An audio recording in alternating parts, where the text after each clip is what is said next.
Hello, class. These are my answers to the discussion questions from chapters 10 and 11 that dealt with incarceration and prison culture.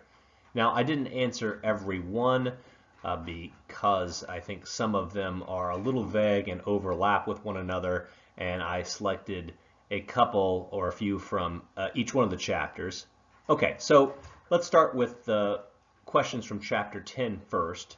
And the first question from the end of that chapter was about what model of prison management is optimal or best at different security levels, and it focused in on the custodial model, which is the one that emphasizes safety and security. My response to this is that because the custodial model emphasizes safety and security first, however, sometimes to the detriment of rehabilitation, it is a necessary evil. It needs to be there because safety and security for guards and inmates must come first. And this would be true even at minimum security facilities, where rehabilitative goals clearly cannot be reached if people are in fear of their safety, if guards and other facilitators feel that the security and safety of themselves is in question.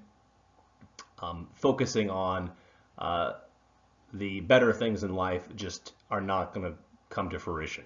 And so some aspect of the custodial model must apply even in minimum security settings. The trade-off with this, of course, though, is that with too much emphasis on it, you can lose sight of other higher goals, such as rehabilitation. Okay, so skipping now to the third question. And this one dealt with the thorny issue of for-profit private prisons and whether or not they should be allowed, or should governments have a total monopoly over incarceration. Well, first thing to point out here is that really only 8% of prisons are private for-profit, so too much focus on them can be misplaced. Yet critics argue that the profit motive abhors financial inefficiencies, which could include rehabilitative programs and educated guards, both of which are costly and uncertain in their effects. And therein lies the problem, that we know in some cases, for some inmates, rehabilitation works just splendidly, and sometimes it doesn't. So this is one of these technologies of uncertainty that we talked about at the beginning of the class. That there are these programs that can work for some inmates some of the time, but in other cases it just doesn't. And that's an inefficiency, and for-profit motivations usually try to squeeze any uncertainty out. Just like in the marketplace, if there's uncertainty, people all pull their money out because capitalist systems, for-profit systems just abhor inefficiency. So there's the problem with that. Okay, the fifth question.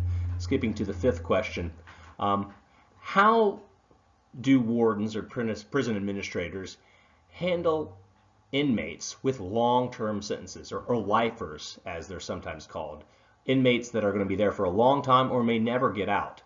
Well, even with these inmates, they are humans too, and they have deep psychological needs to feel meaning and have dignity in their lives. And this is good not only because it sounds good, but it really has practical security implications, because people who feel like they have meaning and dignity are probably going to be less of a security risk because they are somewhat happy with themselves, even though they are locked up and don't have nearly the number of liberties that free people do. And so to this end, educational and vocational programs within prisons can help, so long as safety and security are not compromised. And so you give people jobs, you give them an education while they're in prison, they can still apply it there and feel like they have meaning, they have dignity, even though they are locked up for a very long time.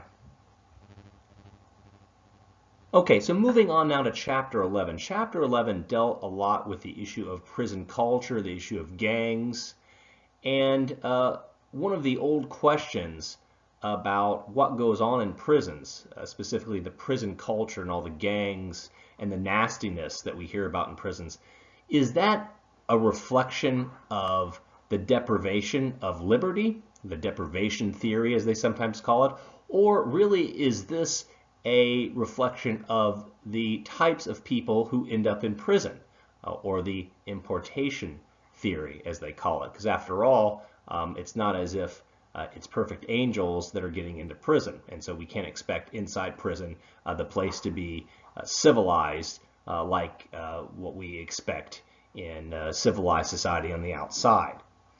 And so it's true that a deprivation of liberty can create incentives for gangs and the development of sociopathic or psychopathic-like demeanor, however you want to see it.